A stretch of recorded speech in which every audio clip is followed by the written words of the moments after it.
नक्सलियों के खिलाफ अबूझमाड़ में सुरक्षा बलों का एक बड़ा अभियान निकलकर सामने आ रहा है। बड़ी खबर यह है कि बीते 2 दिनों से जवानों की नक्सलियों से मुठभेड़ हो रही है। 2 दिन हो चुके हैं, जवान और नक्सली आमने सामने हैं। मुठभेड़ लगातार जारी है। 2 दिन से डीआरजी, एसटीएफ और आईटीबीपी के जवान भी शामिल हैं। ऑपरेशन में नारायणपुर, कोंडागांव, कांकेर और दंतेवाड़ा जिले के जवान भी हैं। आप देखेंगे यानी कि बहुत बड़ी संख्या में जवानों की यहां पर मौजूदगी है। सुरक्षा बलों को बड़ी सफलता मिल सकती है क्योंकि 2 दिन बीत गए हैं, मुठभेड़ अभी भी हो रही है।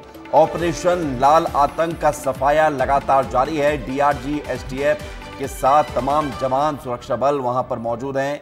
कांकेर, कोंडागांव, नारायणपुर, दंतेवाड़ा, इन जिलों के जवान भी यहां पर बुलाए गए हैं। सुरक्षा बलों को एक बड़ी कामयाबी मिल सकती है। पिछले 6 महीने में लगातार छत्तीसगढ़ की सरकार और केंद्र सरकार मिलकर नक्सलियों का सफाया कर रही है। नक्सली या सरेंडर करें, बंदूक छोड़ें, मुख्यधारा में लौटें या फिर उनका सफाया होगा।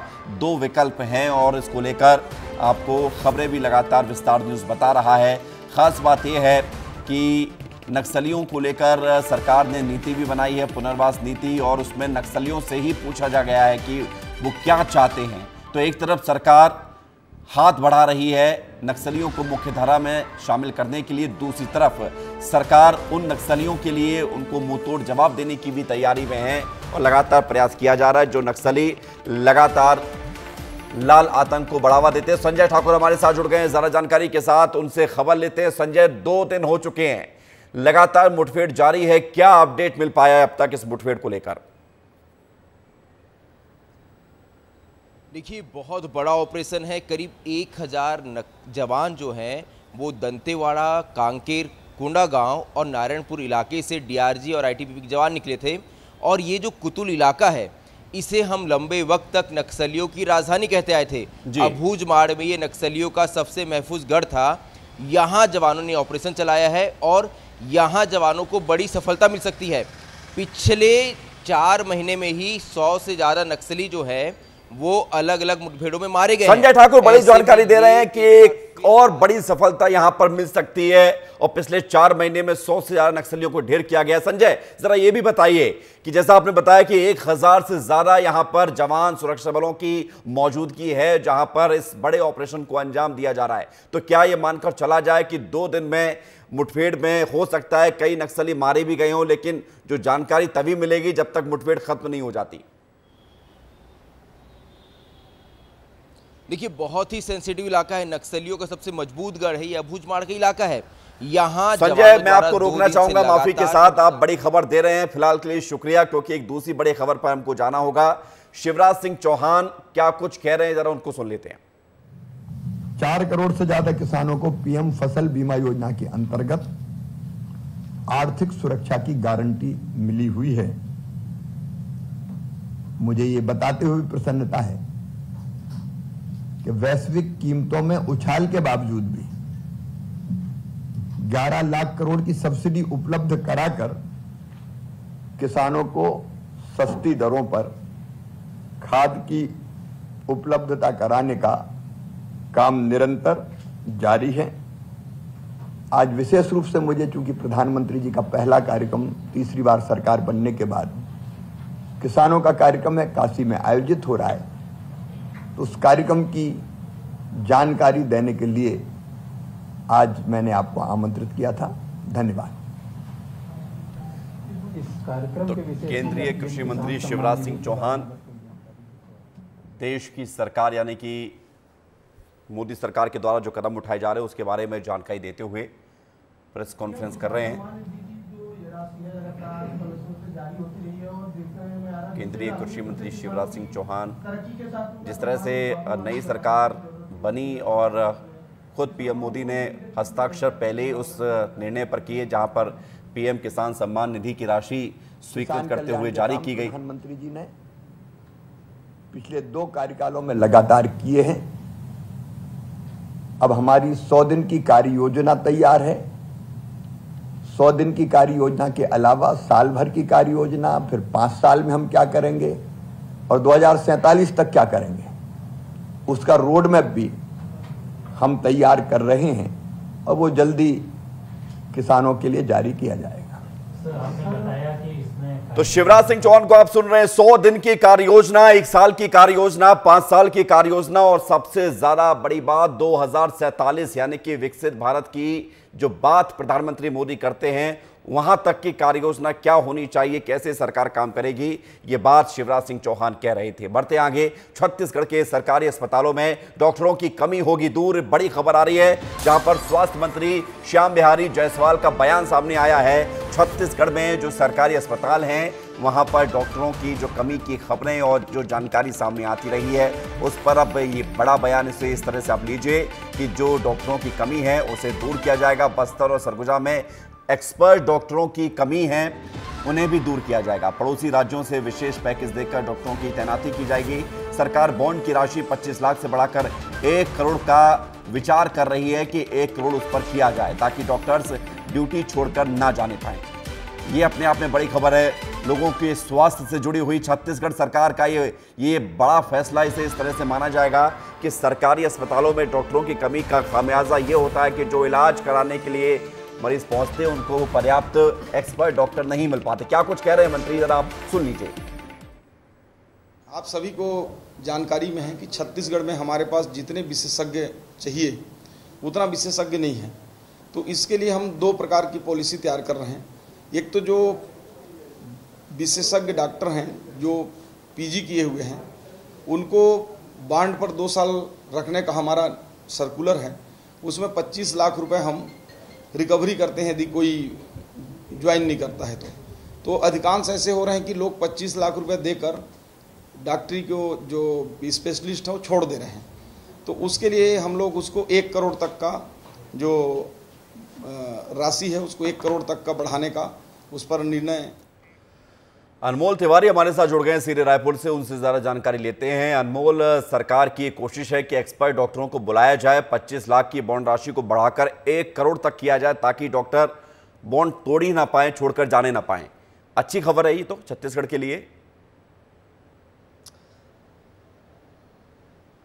आप बिल्कुल विवेक, बहुत अच्छी खबर है छत्तीसगढ़ के लिए, क्योंकि जिस तरीके से डॉक्टरों की कमी होने के कारण मरीजों का जो है समय पर उपचार नहीं हो पाता था, अब छत्तीसगढ़ सरकार एक नया कदम उठाने जा रही है कि जो बॉन्ड की राशि होती है, जो डॉक्टर और शासन के बीच में बॉन्ड होता है वो 25 लाख का पहले बॉन्ड होता था। तो पहले डॉक्टर क्या है कि 25 लाख रुपए दे करके जो है बॉन्ड तोड़ दिया करते थे, लेकिन अब ये राशि बढ़कर 1 करोड़ होने वाली है। इससे क्या होगा कि डॉक्टर जो है बॉन्ड तोड़ेंगे नहीं और ज़्यादा से ज़्यादा जो डॉक्टर हैं वो सरकार के साथ रहेंगे और जो अस्पताल बनाए जाएंगे शासकीय उसमें कार्यरत रहेंगे। तो ये एक अच्छी खबर है और बहुत शालीनता के साथ जो मंत्री है उन्होंने स्वीकार किया कि डॉक्टरों की कमी है जिस पर हम काम कर रहे हैं और आने वाले समय में बस्तर जैसे सुदूर ये इच्छा शक्ति नजर आती है अनमोल, क्योंकि सरकार की अगर इच्छा शक्ति है कि वो काम ऐसा किया जाए जो जनता के काम आ सके और अगर उसमें कुछ खामियां हैं उसको स्वीकार करते हो, उसको सुधारा जाए, तो ये इच्छा शक्ति ही मानी जाती है। बहुत शुक्रिया आपका हमारे साथ जुड़ने के लिए। उधर रीवा से खबर है जहां पर शिक्षक भर्ती घोटाला मामला, 14 आरोपियों को कोर्ट ने सजा सुना दी है। शिक्षक भर्ती घोटाले मामले में कोर्ट ने 14 आरोपियों को सजा सुना दी है। वर्ग 1, 2 और 3 की भर्ती में गड़बड़ियां सामने आई थी। लोकायुक्त ने बनाए थे 19 आरोपी, 4 आरोपियों की मौत हो चुकी है पहले ही, 1 आरोपी को बरी कर दिया गया है और अब खबर यह है कि बाकी बचे 14 आरोपियों को कोर्ट ने सजा सुना दी है। रीवा से खबर है, शिक्षक भर्ती घोटाला मामले में यह कार्रवाई की गई। विवेक तिवारी हमारे साथ जुड़ रहे हैं। विवेक, किस तरह की सजा सुनाई गई है और क्या पूरा मामला से जरा बताइए। बिल्कुल विवेक, इसमें कोर्ट ने 14 आरोपियों को सजा सुना दी है। इसमें 19 आरोपी बनाए गए थे। ये पूरा मामले की अगर बात करें तो 1998 का ये मामला है, जब शिक्षक भर्ती घोटाला एक हुआ था जिसमें ये जबा जनपद क्षेत्र माना जाता है रीवा जिले का, जहां पे शिक्षक भर्ती वर्ग 1, 2, 3 में बेहद गड़बड़ियां पाई गई थी। भर्ती प्रक्रिया में जो मापदंड हैं वो तय नहीं किए गए थे और वहां पे जो तात्कालिक जनपद पंचायत के द्वारा समिति बनाई गई थी उसकी अनुशंसा में अपात्र लोगों को चयनित किया गया था और नियमों का उल्लंघन व्यापक तौर पर इस भर्ती में किया गया था, जिसमें 19 आरोपी बनाए गए थे, जिनमें 14 आरोपियों को सजा सुना दी गई है और 5 आरोपी ऐसे थे जो मृत हो गए हैं और 1 आरोपी को दोष मुक्त किया गया है। ठीक है विवेक, शुक्रिया आपका जानकारी के लिए। तो 14 आरोपियों को सजा सुनाई गई है कोर्ट के द्वारा। खबर है मध्य प्रदेश से, स्कूल खुलने जा रहे हैं। स्कूल चलो अभियान शुरू होगा 18 जून से। मध्य प्रदेश में स्कूल चलो अभियान की शुरुआत 18 जून यानी कि 3 दिन बाद शुरू होने जा रही है। अभियान में सांसद और विधायक हिस्सा लेंगे। आईएएस आईपीएस भी शामिल होंगे। मुख्यमंत्री के निर्देश के बाद राज्य शिक्षा केंद्र ने आदेश जारी कर दिया है। बड़ी खबर आपको बता रहे हैं, स्कूल चलो अभियान हर साल चलाया जाता है, लेकिन खास बात इस बार ये है कि इस अभियान में इस बार सांसद विधायक के साथ आईएएस और आईपीएस अधिकारी भी शामिल होंगे। अभियान में हिस्सा बनेंगे, लोगों को इनकरेज करेंगे, उन्हें जो है प्रेरणा देंगे कि वो अपने बच्चों को स्कूल भेजें, स्कूल उन्हें पहुंचाया जाए, स्कूलों में ज़्यादा से ज़्यादा पढ़ने वाले बच्चों की संख्या बढ़े। विवेक पांडे हमारे साथ जुड़ गए, सीधे उनकी तरफ रुख करते हैं। विवेक, स्कूल चलो अभियान 3 दिन बाद शुरू हो रहा है, माननीय भी शामिल होंगे, अधिकारी भी शामिल होंगे। मकसद साफ है कि इस अभियान को जोर शोर से और आगे बढ़ाया जाए। देखिए, मध्य प्रदेश में पहले भी जनप्रतिनिधि स्कूल चलो अभियान में शामिल होते थे, लेकिन इस बार खास तरीके का एक फरमान जारी किया गया है राज्य शिक्षा केंद्र की तरफ से। मंत्री ने ये कहा था कि तमाम सारे अधिकारी स्कूल को गांव लेंगे। पहले आंगनबाड़ी को गांव लेते थे, कुछ सुधार हुआ, अब स्कूल को गोद लेने से शिक्षा में सुधार होगा। और इसी कवायद को लेकर 18 जून से ये पूरा कार्यक्रम शुरू होगा। पिछले दिनों मुख्यमंत्री मोहन यादव ने सभी अधिकारियों के साथ बैठक की थी और ये निर्देश दिए थे कि तमाम सारे अधिकारियों को इस कार्यक्रम में शामिल होना है, क्योंकि मध्य प्रदेश में 13 लाख से अधिक ड्रॉप आउट बच्चे हैं, यानी कि वो बच्चे जो बीच में पढ़ाई छोड़कर चले गए हैं, ऐसे बच्चों को भी स्कूल में वापस लेकर आया जाए। तो इसलिए जरूरी है कि तमाम सारे अधिकारी, माननीय सांसद और विधायक के साथ साथ जो जिले में कलेक्टर है, आईएएस आईपीएस है, वो सभी स्कूल में जाएंगे, एक एक स्कूल को गोद लेंगे और हर महीने एक बार स्कूल जाके समीक्षा करेंगे, छात्रों से चर्चा करेंगे, वो आगे भविष्य में क्या करना चाहते हैं। इन तमाम विषयों को लेकर छात्रों से चर्चा करेंगे, जिससे वो अपने भविष्य को लेकर चिंतित ना हो और उनकी मन की इच्छा जानने की भी कोशिश करेंगे, उनको टिप्स देंगे। सवाल इस बात को लेकर है, जैसा आपने बताया कि अभियान तो हर साल चलाया जाता है, लेकिन विस्तार न्यूज ऑफिस जब शिक्षा मंत्री आए थे, स्कूली शिक्षा मंत्री आए थे, तो उन्होंने साफ कहा था कि नए प्रयोग भी किए जाएंगे। तो क्या इस नए प्रयोग का ये हिस्सा माना जाए कि इस तरह की कवायद की जा रही है जोर शोर से, ताकि ज़्यादा से ज़्यादा बच्चे इसमें शामिल हो सकें? और जो आंकड़ा जिसका जिक्र आप कर रहे हैं, 13-14 लाख बच्चे जो ड्रॉप आउट स्टूडेंट्स हैं, जिन्होंने बीच में पढ़ाई छोड़ दी है, कम से कम वहाँ तक अब स्थिति ना पहुँचे।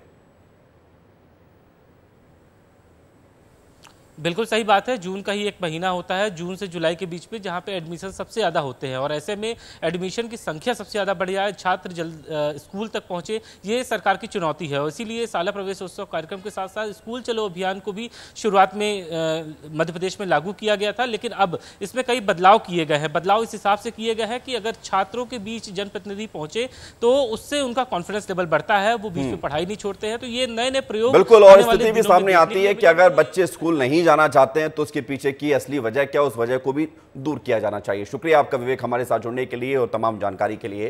तो स्कूल चलो अभियान शुरू हो रहा है 3 दिन बाद। स्कूल में अपने बच्चों को आप जरूर भेजिए, क्योंकि पढ़ेगा इंडिया तभी तो बढ़ेगा इंडिया।